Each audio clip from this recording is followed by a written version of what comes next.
¿Cómo están? Bienvenidos. Yo soy Danes y hoy en nuestra sección Hablando de Cosas, interpretamos a la entrevista objetiva conocida también como noticiosa o informativa. Introducción en el tema, es necesario conocer conceptos importantes y los autores que dieron su punto de vista sobre dicho tema. Martínez Alberto, comencemos con él. Define la entrevista informativa como una herramienta en la que el periodista busca obtener datos específicos sobre un acontecimiento actual. Su finalidad, la de informar. Gabriel García Márquez concibe a la entrevista noticiosa como un diálogo de interés público para describir un hecho o situación, destacando la naturalidad y habilidad del periodista junto al entrevistado. Por su parte, Vicente Leñero y Carlos Marín la describen como la obtención de respuestas que confirmen o desmienten aspectos de una noticia, versión directa de los hechos. Pero, ¿qué enfoque tiene la entrevista noticiosa? Víctor Manuel García lo explica. Precisión en las preguntas y respuestas que realmente aporten valor a la información, construyendo con claridad y comprensión el tema a investigar. ¿Y la visión? La visión la interpreta Alex Crigelmo, mencionando la postura objetiva sin interferir en opiniones, siempre el respeto en el labor de obtener información. Caracterizando la entrevista noticiosa, Gaitán Moya y Piñuel Raigada nos indican la selección de fuente y preguntas con base a la relevancia de los datos que pueden aportar a una buena comprensión sobre un evento.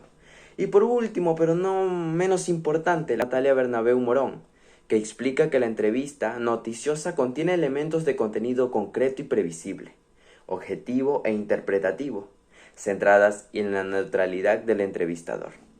Bien, ahora vamos a hablar sobre los aspectos importantes. ¿Cuáles son las principales funciones que cumple la entrevista en el periodismo? En el periodismo, la entrevista cumple con varias funciones. Recopilar información, aclarar y ampliar detalles, dar voz sobre perspectivas, pero sobre todo verificar y asegurar información precisa y veraz. ¿Qué características definen una buena entrevista periodística? Una buena entrevista periodística tiene información relevante y verídica, con claridad y calidad. También tiene una orden donde el entrevistado y entrevistador intervienen por turnos. ¿Qué tipo de lenguaje se usa en la entrevista periodística? El lenguaje es objetivo y directo. Preguntas breves. Muchas veces se emplea un lenguaje descriptivo o conceptual, pero eso varía. No podíamos dejar a un lado los tipos de entrevista utilizados en la prensa escrita. Encontramos la entrevista informativa, la cual estamos hablando en este video, suministra información sobre un hecho. Tenemos la entrevista de opinión, que como indica su nombre, es la opinión del entrevistado sobre su trayectoria, y la entrevista de personalidad, donde se describe aspectos del entrevistado. Etapas para realizar una entrevista periodística efectiva. Como estamos observando, se divide en 3 etapas. Antes del encuentro con el entrevistado es la planificación de la entrevista. Definir el tema, el entrevistado, documentarse, elaborar preguntas, etc. Durante el encuentro se realiza la entrevista, se toma apuntes, se graba, etc. Y después del encuentro el entrevistado edita y produce la entrevista.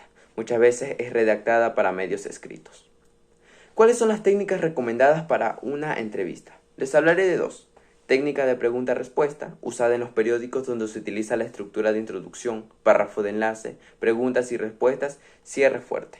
Y la técnica de cita-sumario, que se basa en la interpretación de las palabras del personaje y la descripción en la situación que se desarrolló el encuentro. Al hablar de los tipos de entradilla en la redacción de la entrevista, podemos dividir según su estilo y estructura, como pueden ver en la imagen. Sin embargo, conocemos entradillas también descriptivas, narrativas, anecdóticas y muchas más que se utilizan en los géneros informativos en general. ¿Cómo se estructura una entrevista correctamente? Podemos dividirla en titular, que caracteriza y da sentido a la entrevista; introducción, que son expresiones y frases que caracterizan al tema tratado o entrevistado; el desarrollo, que son fórmulas de preguntas y respuestas; y el cierre, que puede acabar de diferentes maneras en una entrevista. ¿Cuáles son las pautas esenciales para elaborar una entrevista en prensa escrita? 2. Agrupar las respuestas del entrevistado por temas y eliminar lo repetitivo, así evitamos lo que no es interesante, y limpiar las respuestas, que evitamos muletillas, palabras inapropiadas o palabras que son muy redundantes. Ahora ya podemos realizar y redactar entrevistas objetivas. Es cuestión de ponerlo en práctica. Esto ha sido todo por hoy. Nos vemos en una próxima ocasión.